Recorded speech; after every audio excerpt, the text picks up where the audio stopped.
Good morning, students. I am SP Zada. Now, here we are also discuss about the problem number 3, unit accounts of professionals. Now, in last or previous lecture, we are also studied same type of the problem. We are also solve the same type of the problem. Now, here, firstly, we are also read the problem carefully. Dr. Gupta commenced a medical practice in April 2014. He prepared the following receipts and payment account for the year ended 31st March 2015. His receipts and payment account: receipt side, to cash introduced 30,000, to receipts from dispensing 29,000, to visits 40,000, to miscellaneous 1,000. Total of receipt side 1 lakh, payment side by equipment 20,000, by furniture 5,000, by drugs 10,000, by assistant salary 6,000, by rent 5,000, by conveyance 3,000, by stationery 600, by lighting 700, by journals 900, by drawing 28,000, by balance carried down 20,800. Total of payment site 1 lakh. म्हणजे इथं आपणाला प्रॉब्लेममध्ये काय दिलेलं आहे तर प्रॉब्लेममध्ये doctor Gupta यांचं रिसिप्ट्स अँड पेमेंट अकाउंट दिलेलं आहे. You must be remember that problem number 1 you are also analyze the problem number 1, problem number 2 and problem number 3. The receipts and payment account are also given. Into the given information, receipts and payment account are also given. Sometimes the balance sheets are also given. म्हणजे आपणाला प्रॉब्लेममध्ये information देत असताना ती इन्फॉर्मेशनमध्ये काय दिलं जाईल तर त्यामध्ये रिसिप्ट्स अँड पेमेंट अकाउंट दिलं जाईल. त्याचबरोबर बॅलन्स शीट असेल, काही वेळा बॅलन्स शीट दिली जाईल किंवा काही वेळेस दिली जाणार नाही. तर या प्रॉब्लेममध्ये आपणाला बॅलन्स शीट दिलेलं नाही तर आपणाला काय केलेलं आहे रिसिप्ट्स अँड पेमेंट अकाउंट दिलं. म्हणजे doctor Gupta commenced his practice in April 2014. म्हणजे एप्रिल 2014ला त्यांनी त्यांचं मेडिकल प्रॅक्टिस असेल ते स्टार्ट केलेलं आहे आणि एप्रिल 2014 ते 31 मार्च 2015 हे झालं अकाउंटिंग इयर. मग त्या अकाउंटिंग इयर एंडेडचं म्हणजे 31 March 2015 receipts and payment account are also given in to the given problem. मग त्याचं आपण या ठिकाणी रिडिंग केलेलं आहे. आता आपण ॲडजस्टमेंटचं रिडिंग करू. आता adjustment number 1, ₹4,000 we are still outstanding on account of visits. Second adjustment, assistant salary still payable is ₹600. Stock of drugs on hand was estimated at ₹2,000. Furniture and equipment are subject to depreciation at 10%. Fifth adjustment, 50% of convenience is for domestic purpose. So all these are also the adjustments are also given into the problem. The first adjustment, ₹4,000 we are still outstanding on account of visits. Assistant salary still payable is ₹600. Stock of drugs on hand was estimated at ₹2,000. Furniture and equipment are subject to depreciation at 10%, and 50% of convenience is for domestic purpose.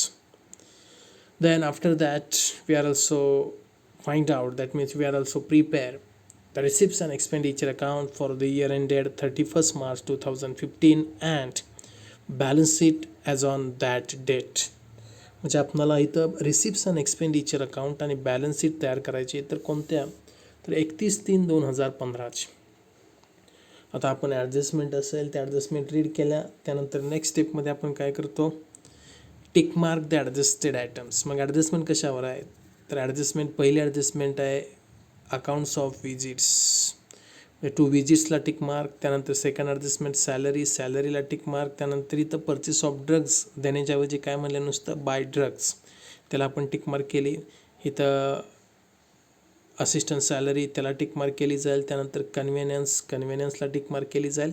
त्यानंतर furniture आणि equipment म्हणजे ॲडजस्टमेंटला आपण tick mark करून घेतली. Adjusted items receipt साईडला विजिट्सवर adjustment आहे, tick mark केली. Payment साईडला इक्विपमेंटवर ॲडजस्टमेंट आहे, फर्निचरवर ॲडजस्टमेंट आहे, ड्रग्सला ॲडजस्टमेंट आहे, असिस्टंट सॅलरीला ॲडजस्टमेंट आहे, कन्व्हिनियन्सला ॲडजस्टमेंट आहे, टिक मार्क केली. म्हणजे आपली सेकंड स्टेप पूर्ण झाली. थर्ड स्टेपमध्ये आपण काय करणार, into the third state we are also prepared, we are also drop. तुम्ही तयार करा कोणता account, receipts and expenditure account and balance sheet. मग लिहिताना काय लिहावं लागेल, ते रिसिप्ट्स अँड एक्सपेंडिचर अकाउंट कुणाचं आहे, कोणत्या इयर एंडिंगचं आपण तयार करतो ते आपल्याला सर्व इन्फॉर्मेशन वर लिहिल्यानंतर आपल्याला परत प्रॉब्लेम येणार नाही. जनरली आपण पाहतो ज्यावेळेस तुम्ही जर्नल एंट्री करत असतात ते डेट वाईज करता, पण इथं वर आपण एकदा का इयर एंडेड म्हणलं की आपल्याला परत डेट टाकण्याचा प्रश्न येत नाही. म्हणजे सुरुवात कशी करणार, इन द बुक्स ऑफ कोणाच्या पुस्तकामध्ये, डॉक्टर गुप्ता, कोणता अकाउंट तयार करायचे, रिसिप्ट्स अँड एक्सपेंडिचर अकाउंट, त्याचं year ended for the year ended 31 March 2015. मग each account has two sides, left hand side debit side आणि राईट हँड साईड क्रेडिट. मग column कुठला येणार, पर्टिक्युलर रुपीज ही झाली left hand side, particulars rupees ही झाली काय credit side, right hand side. मग आता आपण पोस्टिंग करूयात. पहिल्यांदा रिसिप्ट साईडचं posting. First of all, we are also posted the particular receipts to that particular account. Now, first one is the to cash introduce. Cash introduce. What is the exact meaning of that particular receipts? पाठीमागच्या प्रॉब्लेममध्ये होतं capital introduce, cash introduce म्हणजे याचा सुद्धा अर्थ काय तर capital. म्हणजे मेडिकल प्रॅक्टिस स्टार्ट करताना डॉक्टर गुप्ता यांनी कॅश दिलेलं आहे, इंट्रोड्यूस केलेलं आहे. किती रुपये, 30,000. मग ह्याला आपण काय ट्रीट करणार तर कॅपिटल. मग ते कॅपिटल असेल त्याचं एक्झॅक्ट प्लेस कुठे येणार तर बॅलन्स शीटच्या लॅबिलिटी साईडला कॅपिटल 30,000. मेडिकल प्रॅक्टिस चालू करत असताना डॉक्टरांनी दिलेले 30,000 रुपये. म्हणजे whenever any business started, such amount invested into the particular business, it is treated as the capital. मग कॅपिटल इथं आपण किती घेणार 30,000, 30,000 रुपये. त्यानंतर टू रिसिप्ट्स फ्रॉम डिस्पेन्सिंग 29,000. डिस्पेन्सिंग म्हणजे काय, तपासणी. डॉक्टरांनी तपासणी केल्यानंतर त्यांना मिळालेली फी, ज्यालाच की आपण काय म्हणतो रिसिप्ट्स फ्रॉम डिस्पेन्सिंग. ह्याच्यावर ॲडजस्टमेंट आहे का, ॲडजस्टमेंट नाही. मग ह्या काय झाला डॉक्टरांचा तो झाला इन्कम, ते झालं रिसिप्ट. मग ते रिसिप्ट कुठे येणार तर receipts and expenditure account credit side by receipts from dispensing 29,000. त्यानंतरचं पुढचं रिसिप्ट आहे टू विजिट्स. म्हणजे डॉक्टर दुसऱ्या हॉस्पिटलला विजिटसाठी गेले असतील आणि तिथं त्यांना मिळणारे फी किंवा कॅश असेल ते किती आहे 40,000 रुपये, हे पूर्ण वर्षाचे. मग हे 40,000 रुपये हे काय झालं त्या प्रोफेशनल ॲक्टिव्हिटीचा तो झाला रिसिप्ट किंवा ते झालं इन्कम. मग डॉक्टर गुप्ता यांचा हा काय झाला तो इन्कम झाला किंवा ते इथं काय झालं ते रिसिप्ट्स. म्हणजे रिसिप्ट्सचं एक्झॅक्ट प्लेस कुठं आहे तर receipts and expenditure account credit side. म्हणजे रिसिप्ट्स अँड एक्सपेंडिचर अकाउंटच्या क्रेडिट साईडला बाय विजिट्स इनर कॉलमला घ्या, त्याच्यावर ॲडजस्टमेंट आहे. अमाऊंट किती येणार 40,000. ह्याच्यामध्ये काय अवघड आहे का नाही, पुढं जे दिलेलं आहे ते फक्त आपण काय करतोय पोस्ट करतोय मांडतो. टू मिसलेनियस म्हणजे काय किरकोळ रिसिप्ट्स, किरकोळ जमा कुठे येणार receipts and expenditure account credit side bye miscellaneous receipts 1,000. आपली रिसिप्ट साईड पूर्ण झाली. रिसिप्ट साईडचं पोस्टिंग असेल ते पोस्टिंग हे आपलं काय झालं पूर्ण झालं. आता घेऊयात आपण पेमेंट साईड. पेमेंट साईडला पहिलं पर्टिक्युलर पेमेंट केलेलं आहे डॉक्टरांनी इक्विपमेंटसाठी 20,000 रुपये. म्हणजे डॉक्टर गुप्ता यांनी इक्विपमेंट खरेदी केलेले आहेत आणि त्याचे 20,000 रुपये दिलेले आहेत, असा साधा सोपा याचा अर्थ आहे. मग equipment, whether equipment it is also the asset or liability. म्हणजे इक्विपमेंट ही असेट होईल, लायबिलिटी होईल, रिसिप्ट होईल का एक्सपेंडिचर होईल. मग आता उदाहरणार्थ एखादं इक्विपमेंट घ्या. समजा एक्सरे मशीन असेल. एक्सरे मशीन घेतल्यानंतर डॉक्टरांनी ते काय झालं, त्यांचं ते इक्विपमेंट झालं. इक्विपमेंट झालं म्हणजे ते काय होणार आहे, असेट होईल. मग ते असेट का होईल. आता तुम्हाला प्रश्न पडला असेल, why should be equipment it is treated as asset. Generally आपण फर्निचर, तुम्हाला 11वी-12वीमध्ये झालेलं असेल, furniture it is treated as asset, no doubt fixed asset.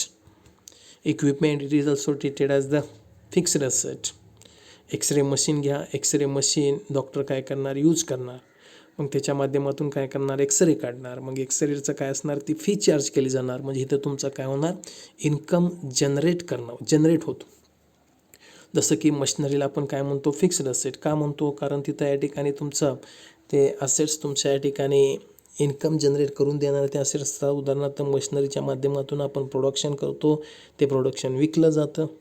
त्याच पद्धतीने ते इक्विपमेंट, मग एक्सरे मशीन असेल, त्यामध्ये तुम्हाला डॉक्टरांचा तो इन्कम जनरेट करून देणारे ते इक्विपमेंट असतील. म्हणजे ते काय झालं, ते फिक्स्ड असेट म्हणून आपण त्याला ट्रीट करणार.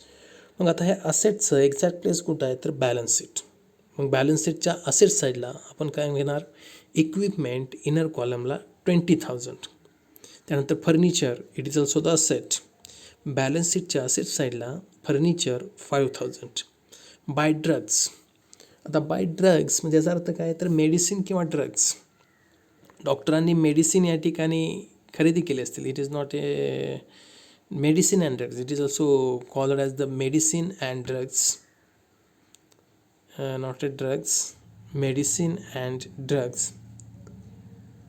Medicines are also purchased by the doctor and payments are also paid by that particular.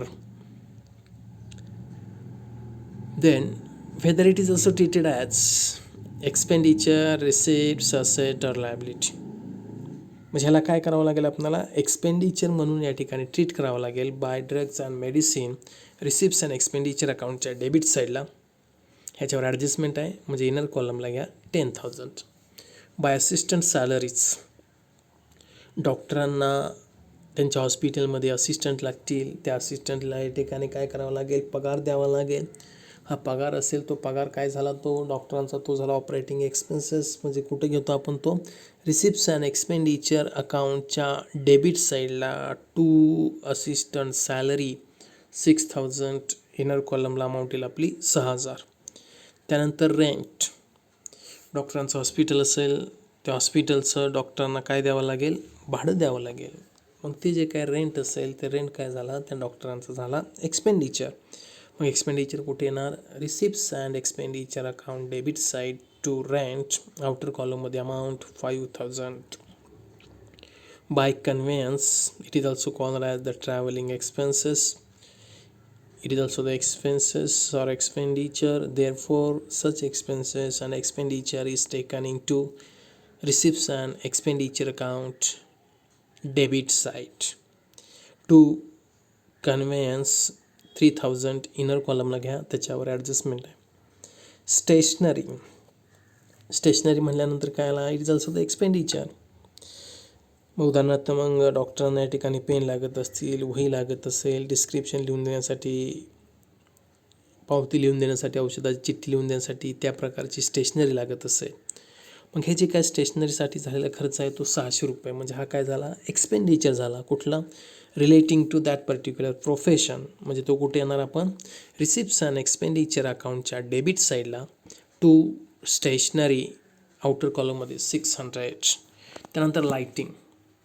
मग हॉस्पिटल असेल, त्या हॉस्पिटलचं जे काय लाईट बिल असेल, ते लाईट बिल, मग हा काय झाला, एक्सपेंडिचर झाला. तो एक्सपेंडिचर कुठे येणार, receipts and expenditure account debit side to lighting. By journals. आता whether journal is treated as asset or not, whether you have been taken the example. Books, you are also compare the 2 points, books as well as the journals. Journal, it is a Indian medical असोसिएशनचं subscription असेल, ते एक प्रकारचं journal झालं. परंतु books you have been taken the example of the advocate. Advocate असतील त्या ॲडव्होकेटना एखादी केस मांडण्यासाठी त्या पुस्तकाचा रेफरन्स या ठिकाणी घ्यावा लागतो. म्हणजे books it is also treated as the asset. Doctor असतील त्या डॉक्टरांना सुद्धा एखादी ट्रीटमेंट करण्यासाठी पुस्तकांचा वापर या ठिकाणी करावा लागतो. म्हणजे books it is also treated as the asset, but journals it is not treated as the asset, it is treated as the expenditure. म्हणजे जर्नल हे काय झाला, तो एक्सपेंडिचर झाला. मग तो कुठे घेणार आपण, receipts and expenditure account debit side to journals, outer column मध्ये amount 900. The next one is the by drawings. Drawings it is nothing but a amount withdraw from the businesses as well as the profession. Amount withdraw. आता याची adjustment आपण नेमकी काय करणार हे या ठिकाणी कुठे घेणार. ड्रॉइंगचं मिनिंग तुम्ही 11वी-12वीमध्ये शिकलेलं आहे. We are also studied in to the 11th standards as well as the 12th standards. Drawing it is nothing but a amount withdraw from the businesses as well as the professions, from the professions. म्हणजे ते डॉक्टरांनी त्यांच्या व्यवसायामधून किती रुपये withdraw केलेले आहे, उचल म्हणून किती घेतलेले आहेत, उचल म्हणून किंवा विड्रॉ किती केलेले आहेत, 28,000 रुपये. मग आता ह्याची ॲडजस्टमेंट नेमकी काय करणार, म्हणजे जर इफेक्ट नेमका आपण कुठं दाखवणार. तर ज्यावेळेस एखादा व्यवसाय चालू केला जातो किंवा बिझनेस चालू केला जातो त्यावेळेस त्या प्रोपरायटरनं किंवा मालकानं दिलेले पैसे हे काय झालं, ते कॅपिटल झालं. मग ते आपण कुठं दाखवतो, त्या बिझनेसच्या पुस्तकामध्ये ते आपण काय दाखवतो, लायबिलिटी म्हणून दाखवतो. उदाहरणार्थ प्रोपरायटरनं बिझनेसला किती 10,000 रुपये कॅपिटल दिलं असेल, मग त्यामधून त्यानं 5,000 रुपये काय केलं, विड्रॉ केलं, त्याला आपण काय म्हणतो, ड्रॉइंग. मग व्यवसायानं त्या प्रोपरायटरला देणं किती बाकी आहे, तर 5,000 रुपये. मग हे आपण कसं दाखवणार, कॅपिटल 10,000 लेस ड्रॉइंग 5,000, किती आले आउटरला अमाऊंट 5,000. त्याच पद्धतीनं इथं सुद्धा बॅलन्स शीटच्या लायबिलिटी साईडला कॅपिटलमधून 1-2 वही जागा सोडून लेस ड्रॉइंग 28,000 इनर कॉलमला घ्या, इनरच्या कॉलमला आतमध्ये 28,000 ब्रॅकेटमध्ये घ्या. बाय बॅलन्स कॅरी डाऊन 20,800 हा कॅशचा काय झाला, क्लोजिंग बॅलन्स. कॅश ही काय असेट आहे, म्हणजे असेटचा कुठे येणार, तर बॅलन्स शीटच्या असेट साईडला कॅश इन हँड किंवा कॅश 20,800 20,800. त्यानंतर आता आपण बघूयात ॲडजस्टमेंटचं पोस्टिंग. तर ॲडजस्टमेंटचं पोस्टिंग करत असताना ॲडजस्टमेंटचं नेमकं इफेक्ट काय होतील. पहिली adjustment, ₹4,000 were still outstanding on account of visits. That means in simple word it is also the adjustment on outstanding fees.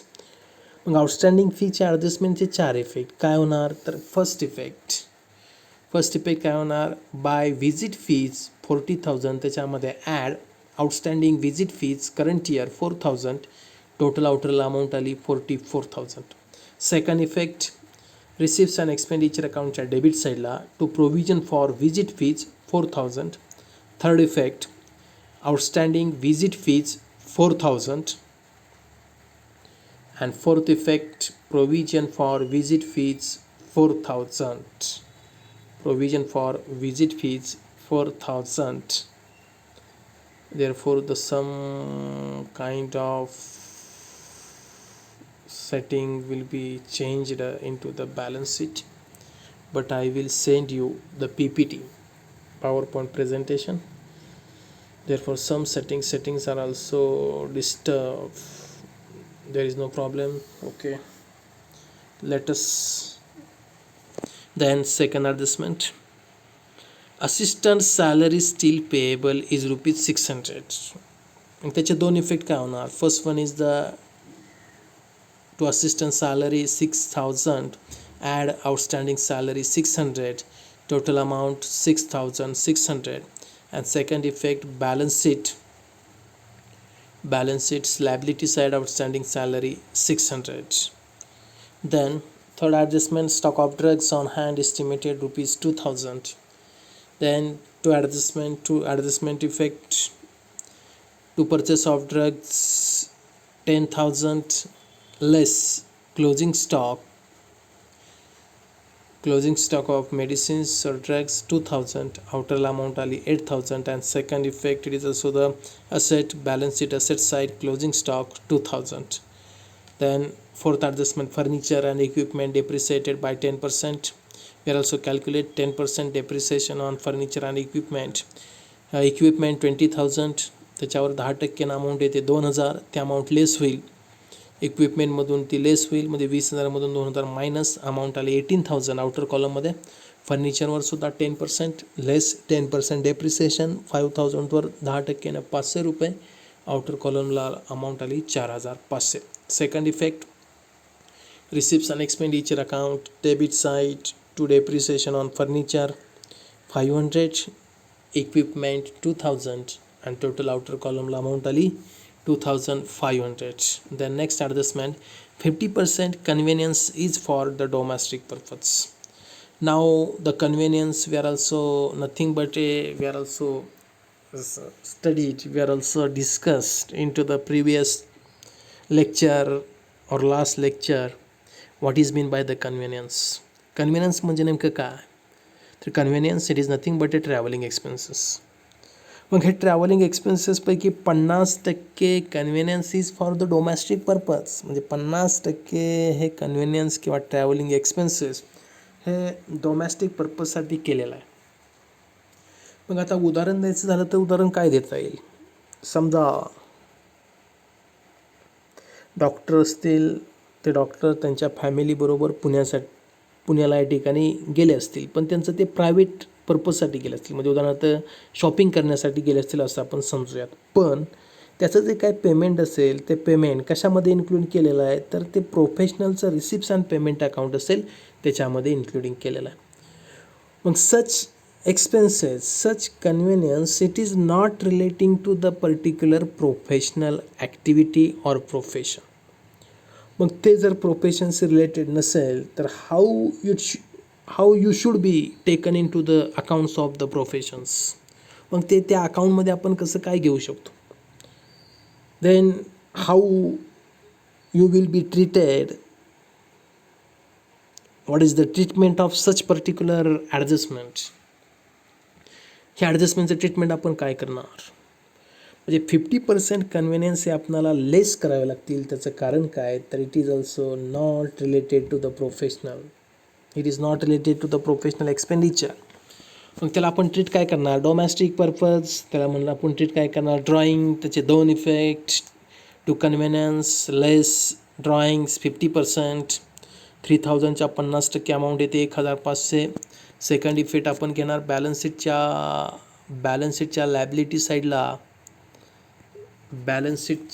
Liability साईडला आपण घेणार ड्रॉइंग 28,000 प्लस त्याच्यामध्ये 1,500 असे ते ड्रॉइंगच्या अमाऊंट आपण मायनस किती करणार? 29,500. इथं थोडंसं सेटिंग हल्लेलं आहे, असू द्यात, मी तुम्हाला सांगेन नंतर. अशा पद्धतीनं आपल्या या ठिकाणी इफेक्ट्स असतील ते ॲडजस्टमेंटचे इफेक्ट झालेले आहेत. आता ॲडजस्टमेंटचे इफेक्ट झाल्यानंतर which account firstly we are also close. पहिल्यांदा आपल्याला अकाउंट कोणतं क्लोज करावं लागेल? पहिल्यांदा आपल्याला receipts and expenditure account close करावं लागेल. मग ते रिसिप्ट्स अँड एक्सपेंडिचर अकाउंट कसं आहे, कसं तयार झालं ते आपण बघूया. त्यामध्ये पहिल्यांदा आपण डेबिट साईडचं रीडिंग करूयात. टू पर्चेसेस ऑफ ड्रग्स, म्हणजे रिसिप्ट्स अँड पेमेंट अकाउंट दिलेली amount 10,000 less closing stock of drugs 2,000 ॲडजस्टमेंटमध्ये दिलेली अमाऊंट आहे. आउटरला अमाऊंट आली किती? 8,000.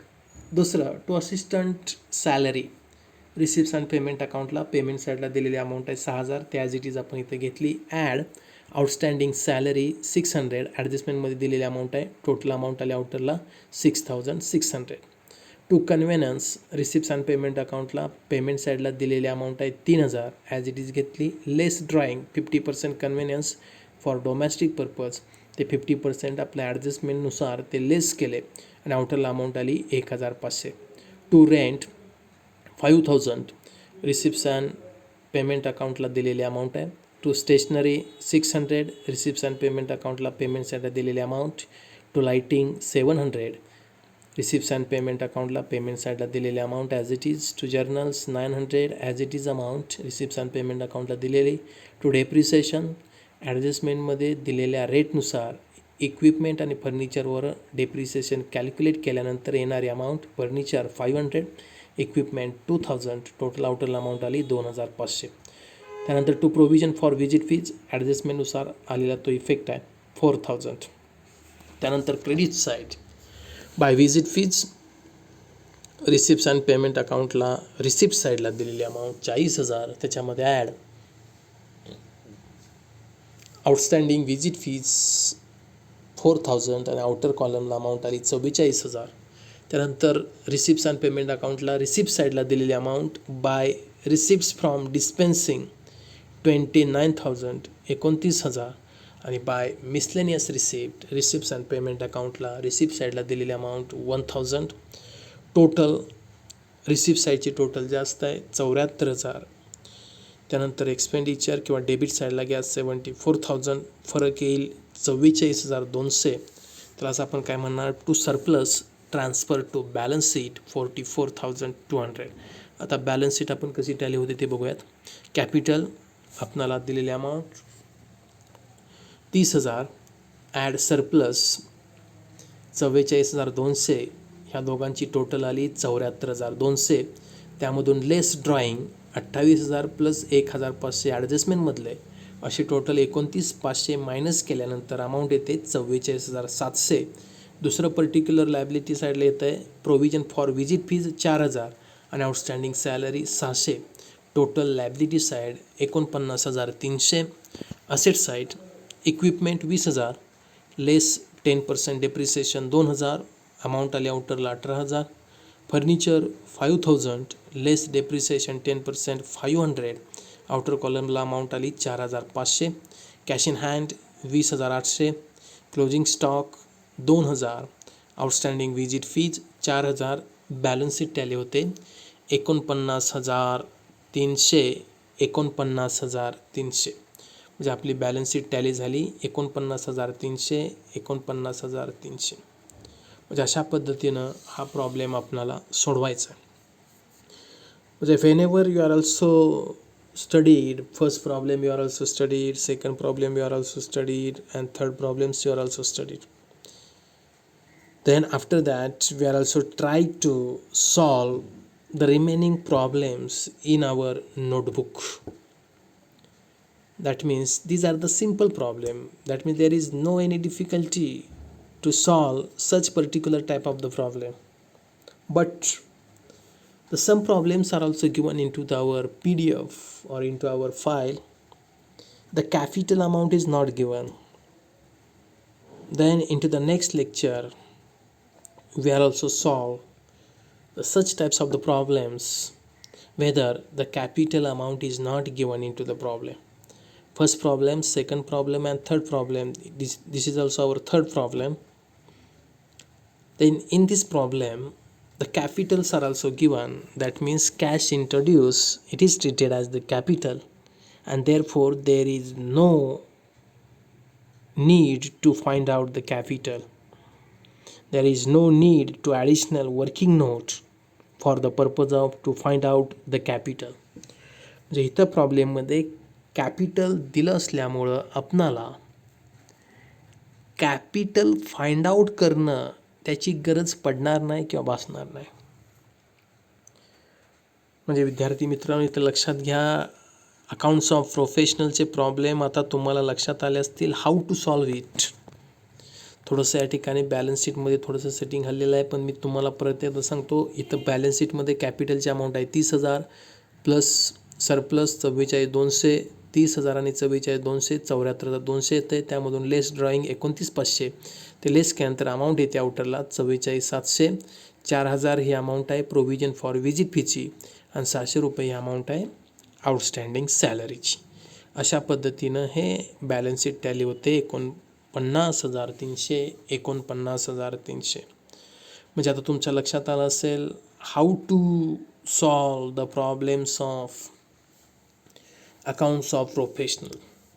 ज्या काय आपण स्टेप दिलेल्या आहेत. First step, read the problem carefully.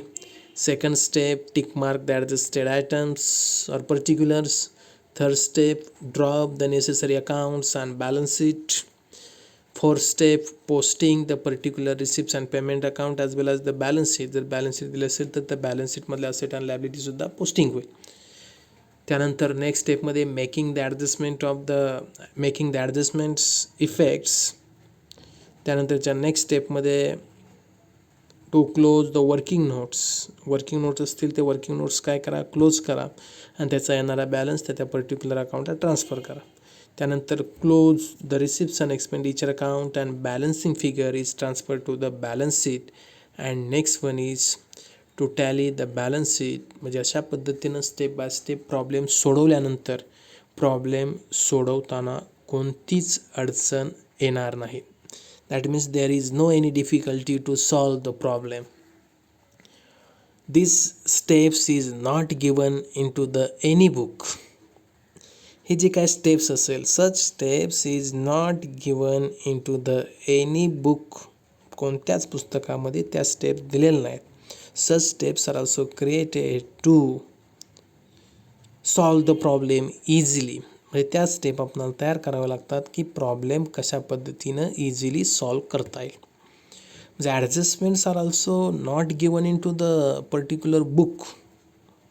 ॲडजस्टमेंटसुद्धा particular बुकमध्ये दिलेले नाहीत, पण त्या आपण ॲडजस्टमेंटचे इफेक्ट तुम्हाला या ठिकाणी दिलेले आहेत, जेणेकरून it makes easy to understand, it makes easy to solve the problem very easily. म्हणजे इथं आपणाला प्रॉब्लेम सोप्या पद्धतीनं चांगल्या रीतीनं समजेल, सोडवता येईल, त्यासाठी ते ॲडजस्टमेंट आपण पहिल्या लेक्चरमध्ये किंवा दुसऱ्या लेक्चरमध्ये ते आपण त्याचे दिलेले आहेत. त्याची वर्ड फाईलसुद्धा तुम्हाला आय थिंक मी पाठवलेली असेल. ते नोटबुकमध्ये लिहून घ्या आणि इथून पुढचे जे प्रॉब्लेम्स असतील ते प्रॉब्लेम तुम्ही सोडवण्याचा प्रयत्न करा. मी तर सोडवून देणारच आहे, पण थोडंसं इथं आपणाला प्रॉब्लेम येत आहेत. अकाउंटिंगचा विषय आहे, ब्लॅकबोर्ड इसेन्शियल आहे, परंतु आपण प्रयत्न करतो आहे की जास्तीत जास्त प्रॉब्लेम तुमच्यापर्यंत कशा पद्धतीने इझिली पाठवता येतील त्यासाठी आपण प्रयत्न करतो आहे.